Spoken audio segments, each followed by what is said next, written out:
This interview is a part of the Oklahoma Historical Society's Oral History Program, Living Legends collection. There is no original date given for this interview in the introduction.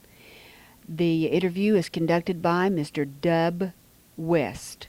The interviewee is Mr. Wren, that's W-R-E-N, Fletcher, F-L-E-T-C-H-E-R, and there is no town given for Mr. Fletcher's location. This material is being re-recorded on July the 25th, 1985 for inclusion in the permanent collections of the Oral History Program by Judith Michener. The following is an interview with Mr. Wren Fletcher, W-R-E-N F-L-E-T-C-H-E-R, by Dub West. The cassette from which this is being copied does not say what town Mr. Fletcher is from, but possibly the interview itself will tell. A little hard here. You were originally from around the Flint courthouse? Yeah, the old home place is the courthouse. Oh, sure enough. Yeah. Hit the courthouse land, joined our land. It was right against. And Have you been out there since they're building the new courthouse? no, I haven't been out there since the. Here's a picture of it. Yeah. I got that a week ago today. I'm going by there in a while. I haven't been out there. I showed them the location and everything. About the last one is left. Now you know about that stone, do you, with the Indian head? It's there with on your cousin's house. There is John is your cousin. Yeah. John Fletcher. Fletcher. Yeah, but I didn't know about this. Well, that stone, yeah, it's hard to tell it, but it has an Indian head sketched in the sandstone. Uh-huh. Now, I don't remember. I don't know about that. But this courthouse is at originally the town where the courthouse was called Mays. Oh, I see. And there was 3 stores there at one time, and then there was about let's see, there was 3 stores, a hotel, a courthouse, and a small gin, 2 blacksmith shops. I have that the sketch of the placard of the little town up at the store. Oh, sure enough. All platted out there. Then I made a plaque of the courthouse, the original courthouse, not the first one was a log house, and the next one was a 2-story frame building. And it was built in 83, I believe, 1883. Well, now Mays, was it named for Chief Mays? Yes, sir. Let's see, that was Joel, was it? It was Joel B. Mays. That was Joel B. Yeah. And Do you remember who ran the hotel and the gin? yeah, John Hausberg run the hotel, Indian fella, and his Ms. Hausberg was Ute Adair, J.B. Adair's daughter. And J.B. Adair was a prominent Cherokee among the Cherokee Indians at that time. He was sheriff. Anytime he wanted to be, well, he'd be elected He sheriff. could be elected. Yeah. And that is his daughter that was... His daughter to run the hotel. Then there was a fellow, Slick Littlejohn, had a store there. What kind of store was that? General merchandise? Just their general merchandise. Slick Littlejohn? Yeah, Slick Littlejohn. Now he was in the Constitutional Convention from Sequoia County. He moved from here to Sequoia County, and he was in the Constitutional Convention over there. And Was that the Sequoia or the other one? the regular state or the Sequoia Convention? It is the That was a state convention. state convention. Yeah. When the Oklahoma statehood. He was from Cherokee County then. He was in Sequoia County. He went from Sequoia County Yeah. to the Constitution Convention. Yeah. I see. Well, And then there was Ellis Starr. Had a little store there. ELLA. Ellis Starr. He had a smaller store there. Another general merchandise. Yeah, general merchandise. And the dad had B.G. Fletcher had a big store there. A large store, a two-story building with a Masonic Hall above. And George Taylor had a blacksmith shop there. His daughter lives in Muldrow now. What is her name, do you know? No, I can't tell you her name. I just know, I saw a piece of paper and she wrote up and said that she was George Taylor's daughter, and I didn't save it. And then Paul Hanner had a shop there. Well, Jim Fletcher had a little store there too. Jim Fletcher, an uncle of mine, had a little small store there. And there was a gin on the side of the building there, just a little press gin that didn't have raised much cotton yellow, 8 or 10 bales during the time of that gin. Oh, I see. Who ran it, do you know? No, I don't remember who run it. It was just some kind of community thing, I guess, and they just got to run it when they needed it. Who was the judge of the court there at Flint? Judge of the court? Yes. Well, Judge Sam Bigby was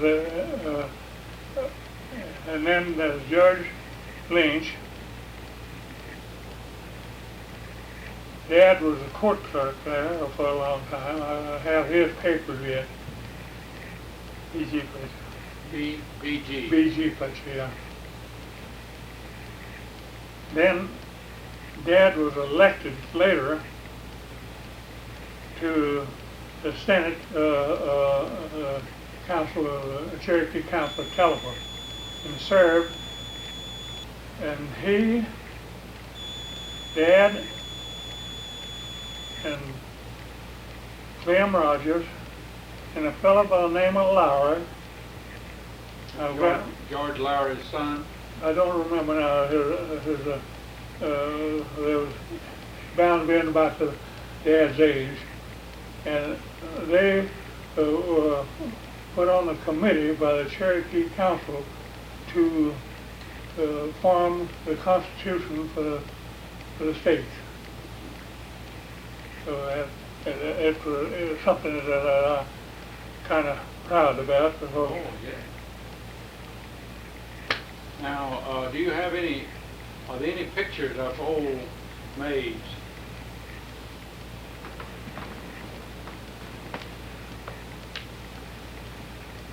I don't have anything of the courthouse, but I do have some stuff here. Maybe you've had this.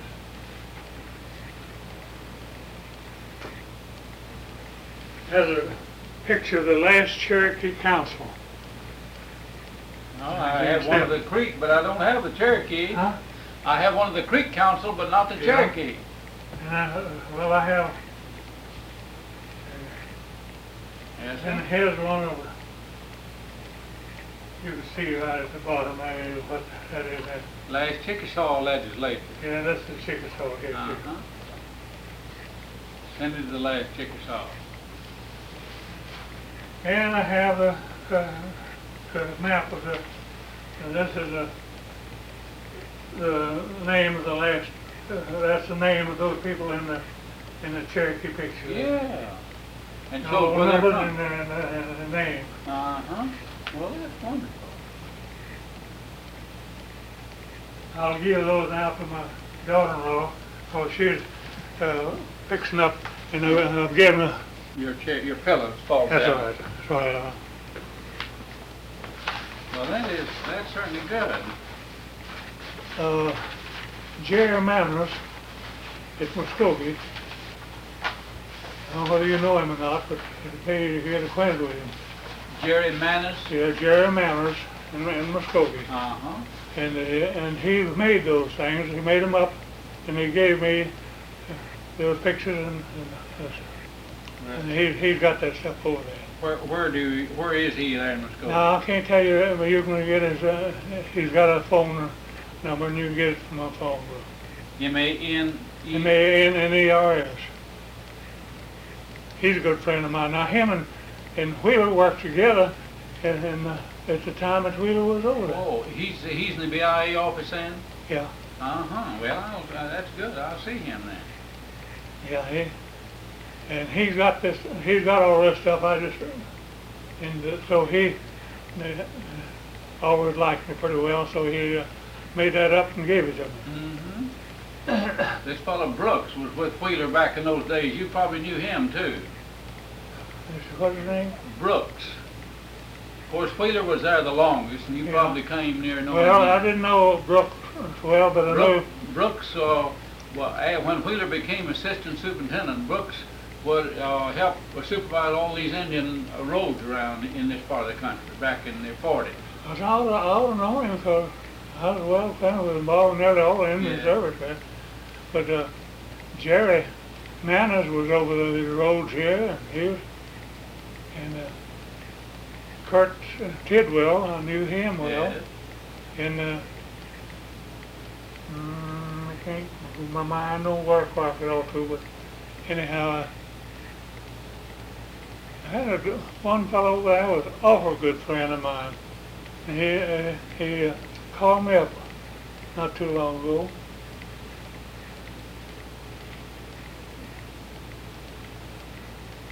But there is a person over here near Evansville that's a full blood that John Fletcher told me that would know quite a bit about that part over in there too. What's his name? I think the courthouse is actually on his old allotment, which is right adjoining your property.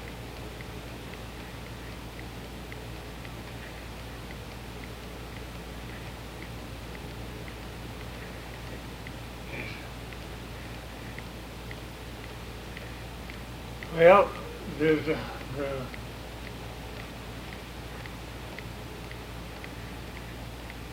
probably Frank Hall filed on that. He did. Mm-hmm. Well, this may not be his fault, but anyhow, he lived there, of course, in the early days, and Well, I can't imagine who it'd be because I knew everybody down there, of course. We were there. I was there during the strip payment. And, oh, you were. Was strip payment made at Flint? Yeah. They made the strip payment at all of the district courthouses, did they? Yeah, at all the district courthouses while the payment was held there. Now let's see. We had Flint. Now I understand Sequoia district is underwater. Their courthouse, is that right? Over in Tin Killer. Well, they built another one over there and set it out to one side where we used to get to. Mm-hmm. Flint, Cowie, Illinois. Now where the Illinois district? That was in California. That is Sequoia County. Huh? That was in pretty well Sequoia County, wasn't it? No. No, it was west of Sequoia County. Yeah. Uh-huh. Sequoia County was, what? It's between Sequoia and Flint and Sequoia on the east side and the Canadian on the west side. Yeah. Then we had, of course, the Tahlequah, Going Snake and Square and Saline. Yeah, Saline. And Delaware. Yeah. Uh-huh. And they're rebuilding the old Going Snake courthouse too, aren't they? I don't know whether they are or not. I believe that somebody said they were. Now, of course, the courthouse that they have down at this side of Gore, that was the old capital before the removal of the Cherokee, Yeah, wasn't it? that's right. And before established telephone. Do you remember anything about Fairfield Mission Fairfield Mission, over near Lyons? near Long. Lyons, Lyons. And, Near the Macklemore Cemetery. that was down here, now that's Yeah. down close to Long, but not That's close to right. Long. I said Lyons, Oh, not Long, Long. yeah, I know all about that. I know, I've been to the Do you remember any of the buildings there? Were any of the buildings still standing in your memory? no, They were already gone. they were gone. Were they burned, reckon, during the Civil War? They probably were, but because they were, the graveyard was there, but the buildings were all gone. I see. That's where Sam Houston come in and married his first wife. That's where you actually married his first wife? Yeah, that's a girl by the name of Sanders. Uh-huh. And let's see then, so none of Fairfield was then in existence in your memory, except just the graveyard. Well, Fairfield Mission was gone before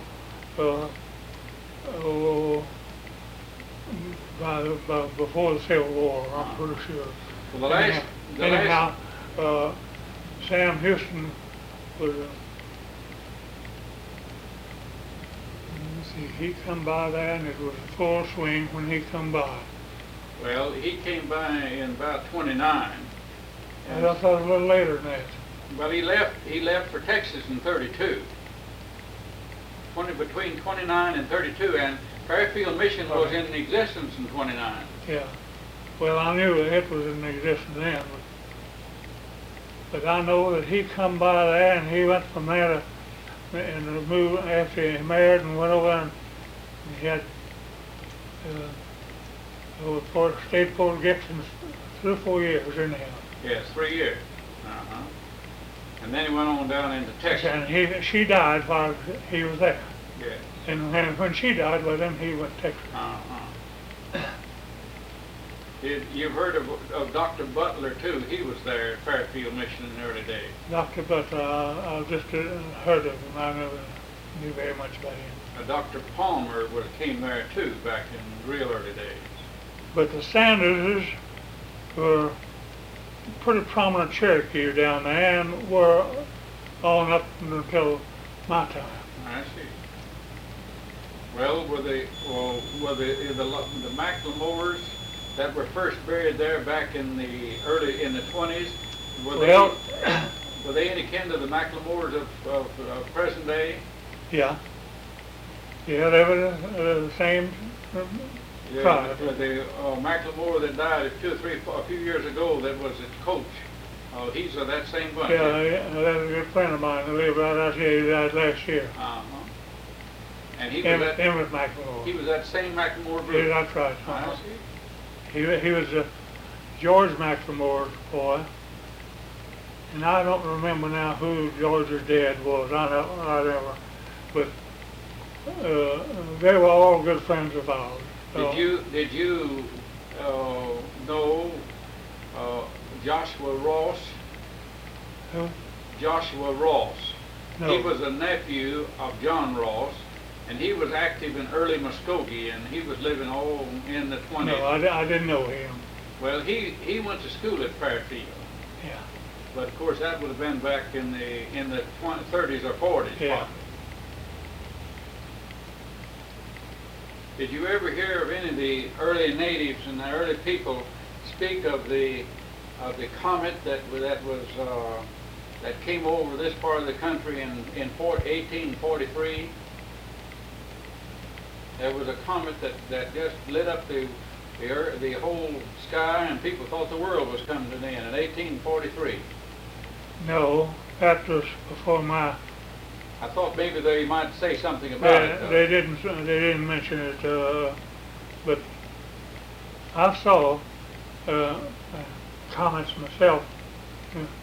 Be out hunting and one would light up the sky just light as day, and so on. But You remember the comet? You remember Halley's comet in Yeah, 1910? yeah. It was a very famous deal. It's supposed to show up again in 85, every 75 years. uh-huh.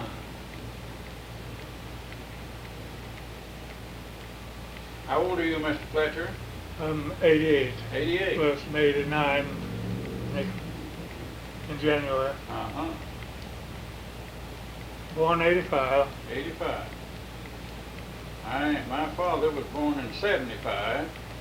He passed away a few years ago. Yeah. And I tell you, you've seen a lot of things happen in this world. Yeah, a lot of things happen around here. All the way from horseback to going to the moon.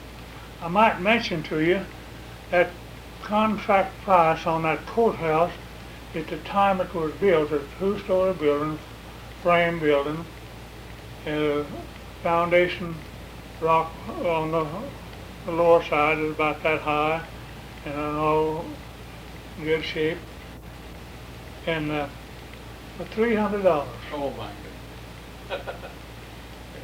That's what, And of course the log building didn't cost anything practically. They just did that themselves, didn't they? yeah, they put a log building up about 2 days. They're very idle. $300. Yeah, $300 is the contract price on it. Well, this one that they're putting up now will cost probably 20 times that, and it'll be a log house. Yeah. This building was, all the lumber in it was hand planed. Oh my goodness.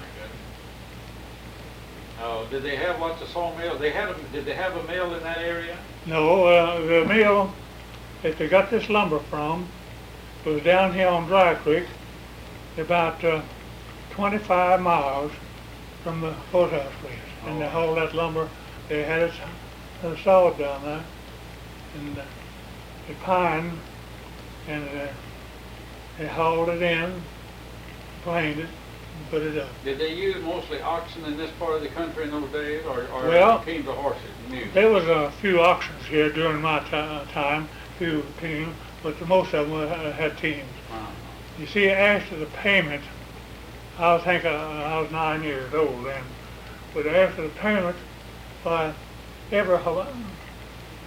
had they shipped in a lot of Mustang ponies, Oh, and they sold them for $25 a piece.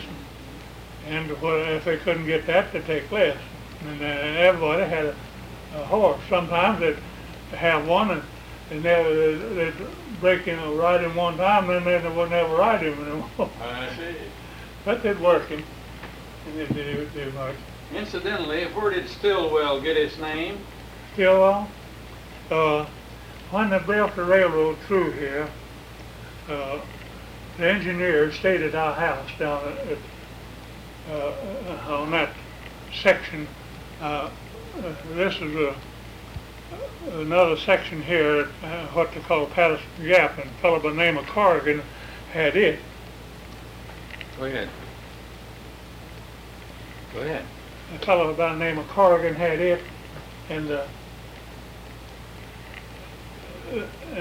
below here, there was another section in Maney by the man by the name of Maney that was had that section down there, and that would be about 10 miles that they'd have to build, and of course Maney had about 125 mules and workers and strips and graders, and no steam equipment at all.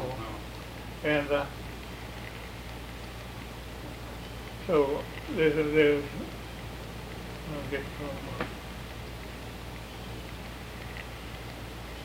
So they'd have about 10 miles apiece of 10 miles apiece. making the grade. The engineers for the roads stayed at our place. I see.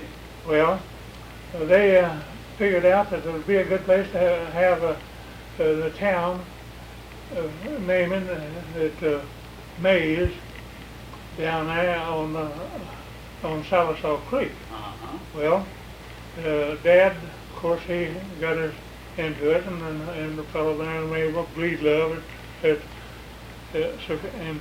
Muldrow, and they formed a town site down there. Yeah. And they had it all arranged, and the engineer went ahead and laid out the streets and everything. And in the meantime, the road changed presidents, managers. And the fellow, they put a fellow in by the name of Stillwell. So he just backed up and put the town here and named it Stillwell. Well, very And they named it after the president of the Kansas City Southern Railroad. Uh-huh. So That kept Mays from being that a kept big Mays town. from being established. They didn't do anything to it. They just had to more or less just surveyed it out and bought the land. Uh-huh. Of course, at that time, you couldn't buy, a white man couldn't buy the land. No. And Dad had to, he was the one that went with the Wren, and he was, I don't know how much money he put into it, but anyhow, they bought this place from a fellow by the name of Cloud. I see. And there was a spring up there, where it run right down through the railroad. So it was, well, a good location, but this is probably a lot better place here.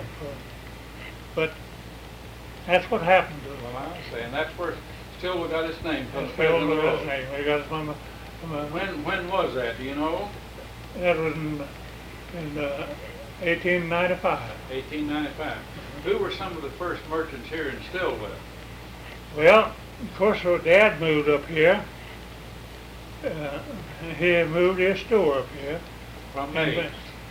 and there was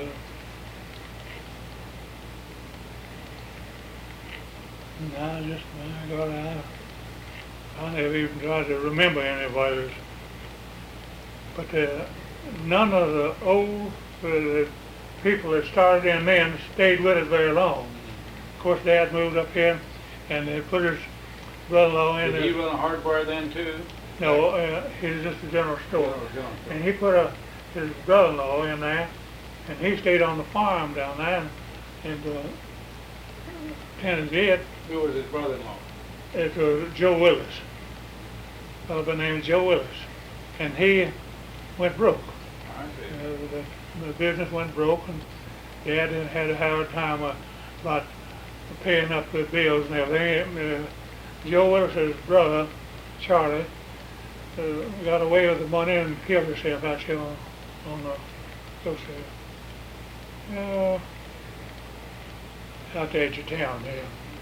And of course, Dad thought he could bring the store back down to Flint and tend to it and bring it back out. But the business had come to town here, and it just wasn't enough to take care of I it. see. So he was broke, but during the time that I was trying to get an education and go to school. And so in 1906, he bought a half interest in the hardware here. And then before the end of the year, he bought that other partner out. And so I'll come to town and I'd made a deal, sold some oil land and got a hold of $1,000, and I put that into the store, and that's where I started from the store. And since 1906, why we've been doing You've been business business since 1906. Well, that's long enough. That's a long time. And now my son, he has charge of the business now. I built this house in 1909. It's stayed mighty good. It's took care of it pretty well. Who were county or city officials back about the time you came to town here? But Judge Lynch came on in after statehood too, didn't he?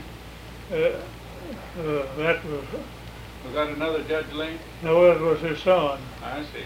It was his son. He got in politics. He was the first register of deeds was elected here, and A.B. Arnold was the first county attorney, and Frank Adair was the first sheriff. And Dad tended his business here, and we moved. Bill Murray was the head of the Constitutional Convention, and he put the county seat at Westfield. Yeah, I read it. You had quite a little fight in the early days. Yeah, we had a big fight, and several fellows got killed. But and of course we took a big interest in that. Then in 1920, E.B. Arnold was district judge. Owen Grant was E.B. or A.B.? E.B. Arnold. And then Owen Grant was a prosecuting attorney. So Dad and Arnold and Grant all got together and decided they'd run me for commissioner and going out with the intention of building a courthouse. And went down and saw Baxter Schultz, and he agreed to run. So he was a Republican and I was a Democrat. So we both were elected, and I was put in as chairman, and a fellow by the name of John Marsh was from the north end. Well, I had a good friend in Oklahoma City who was in the bond business, and he said he could arrange it so we could get the money and build a courthouse. So it wasn't exactly according to Hoyle, I guess, but anyhow, the confessed judgment of $30,000. And I went over and got the check, brought it on, and the commissioners stated that there's $12,000 for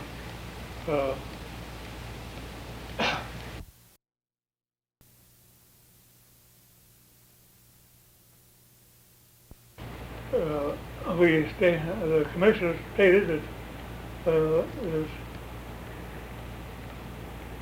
$12,000 for road purposes and $18,000 for other purposes. That's just the way it was stated to get away from it. So I put up, kind of hid the $18,000 during our time, and we used it to build, and then we made up enough money to brought suit against Woodburn, trying to send him to penitentiary.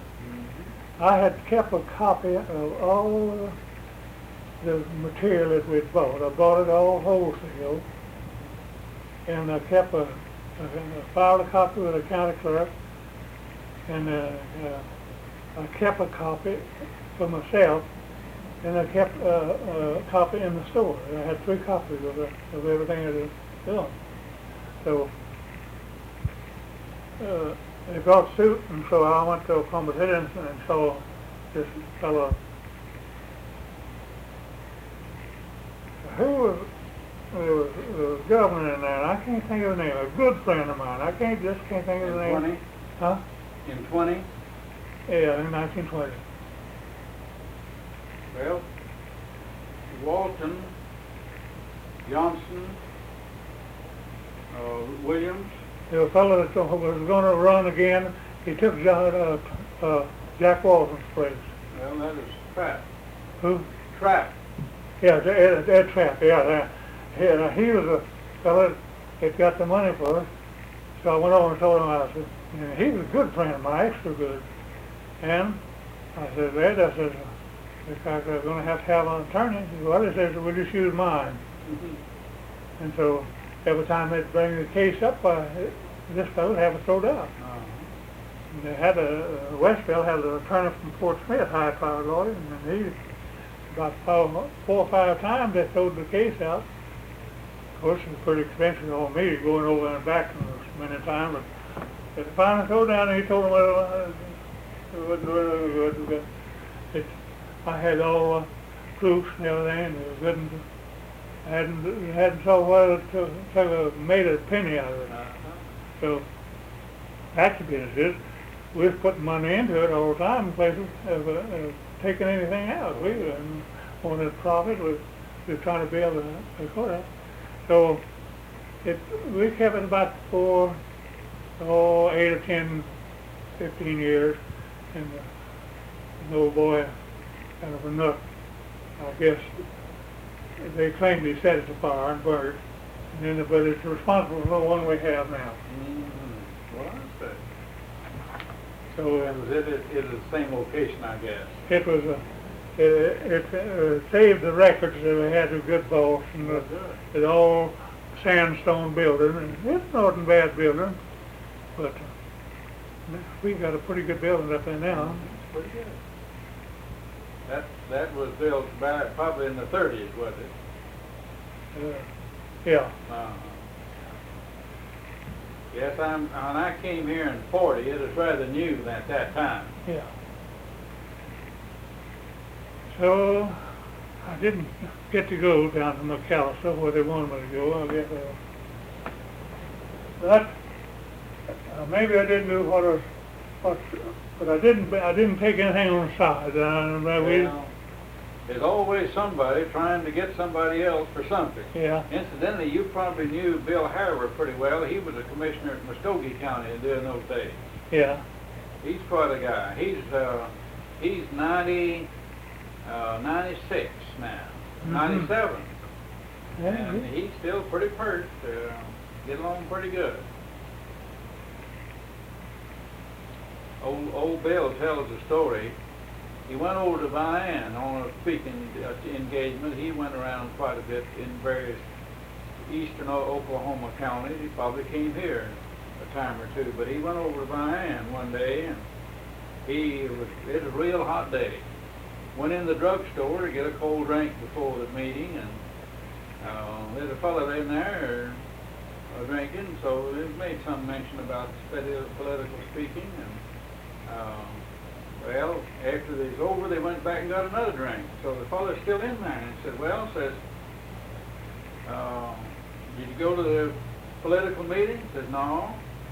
Said, well, so Bill Harris said, well, Bill was the one making the speech. He said, well, I don't guess you missed much. The other fellow said, well, that's what I understand. Bill thought that was a pretty good joke, that the fellow didn't think much, had heard that his speech wasn't so good.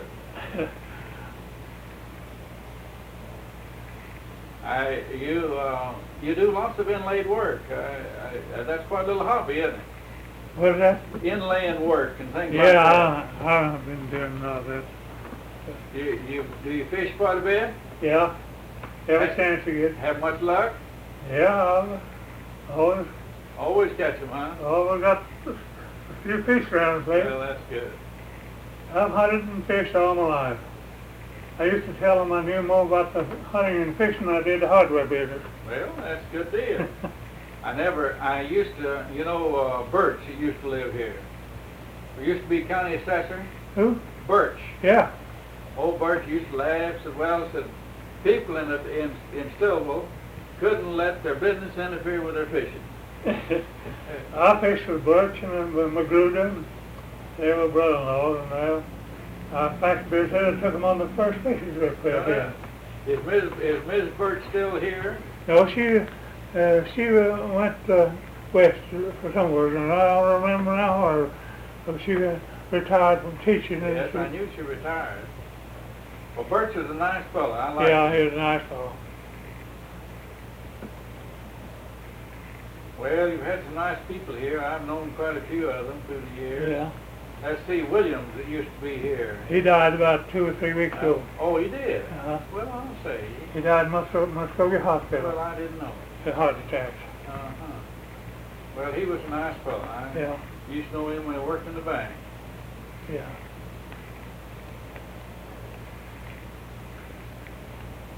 I'd like to get a picture or two of you, maybe with some of your woodwork here, if you don't mind. Help yourself. All right. And listen, I'd like to get a copy of that plat that you have of Old Mays, if you don't mind, sometime. What is that? You said you had a plat of Mays Yeah. in early days. Yeah, I'd like to get a copy of it sometime, but we can go to say to Claude Todd and have a Xerox machine that maybe we could get a copy of it. Well, this is just put on a board. It's got the houses and the streets and all everything, and Well, very the courthouse and everything on it. It's up at the store. You can get it anytime. It's just, I got little blocks of wood laced around there like the houses, you know. And Well, I the believe springs. probably we can take a picture of it then. The springs there. And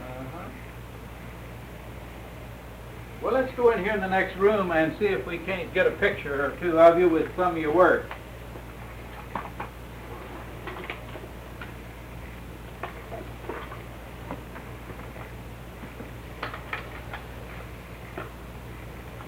I see you have a tape deck there, some tape.